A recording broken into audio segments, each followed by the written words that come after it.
Pernahkah kalian merasa terjebak dalam lingkaran masalah keuangan perusahaan yang tidak ada habisnya? Kas kita terus menipis, biaya operasi semakin membengkak, dan efisiensi kerja menurun drastis.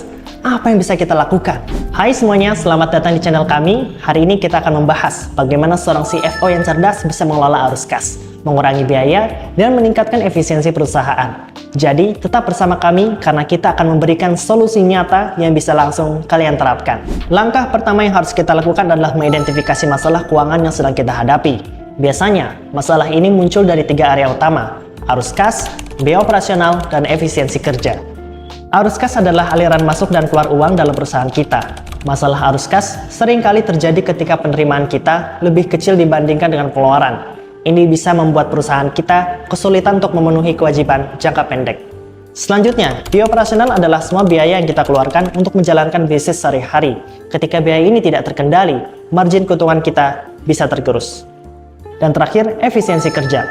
Ini mengacu pada seberapa baik kita menggunakan sumber daya yang ada untuk menghasilkan output. Efisiensi yang rendah berarti kita menghabiskan lebih banyak waktu dan uang untuk hasil yang seharusnya bisa dicapai dengan lebih sedikit. Sekarang, mari kita bahas cara mengelola arus kas. Ada beberapa strategi yang bisa kita terapkan untuk memastikan arus kas kita tetap sehat. Pertama, kita perlu membuat proyeksi arus kas yang realistis. Ini membantu kita memprediksi kapan kita akan memiliki kelebihan atau kekurangan kas. Dengan proyeksi yang akurat, kita bisa membuat rencana untuk menutup kekurangan atau memanfaatkan kelebihan kas. Kedua, kita harus mempercepat penerimaan kas. Salah satu caranya adalah dengan memperketat kebijakan kredit dan mempercepat penagihan piutang. Kita juga bisa menawarkan diskon untuk pembayaran lebih awal. Ketiga, kita bisa menunda pengeluaran kas. Misalnya, dengan menegosiasikan syarat pembayaran yang lebih panjang dengan pemasok kita. Selanjutnya, mari kita lihat cara mengurangi biaya operasional. Ini penting agar keuntungan kita tidak tergerus oleh pengeluaran yang tidak perlu.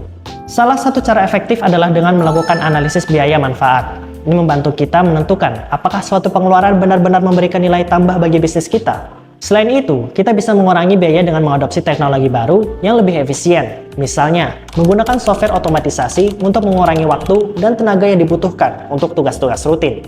Dan jangan lupa, kita juga bisa menghemat biaya dengan memotong biaya yang tidak esensial, seperti biaya perjalanan atau hiburan yang tidak mendesak.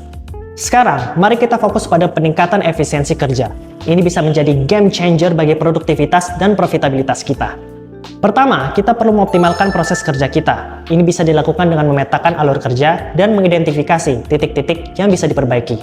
Kedua, kita bisa meningkatkan keterampilan karyawan kita melalui pelatihan dan pengembangan. Karyawan yang terampil dan berpengetahuan luas bisa bekerja lebih cepat dan lebih baik. Terakhir, kita harus menciptakan lingkungan kerja yang mendukung kolaborasi dan komunikasi yang efektif. Ini bisa mempercepat penyelesaian tugas dan mengurangi kesalahan. Jadi, itulah beberapa strategi yang bisa kita gunakan untuk mengelola arus kas, mengurangi biaya operasional, dan meningkatkan efisiensi kerja. Dengan menerapkan langkah-langkah ini, kita bisa membawa perusahaan kita ke tingkat yang lebih tinggi. Jangan lupa untuk like, subscribe, dan nyalakan lonceng notifikasi, agar kalian tidak ketinggalan tips keuangan bisnis lainnya. Terima kasih telah menonton, klik video di sebelah kanan untuk lebih banyak tips bisnis dan keuangan. Sampai jumpa! Belajar keuangan bisnis, jadi ilmu keuangan.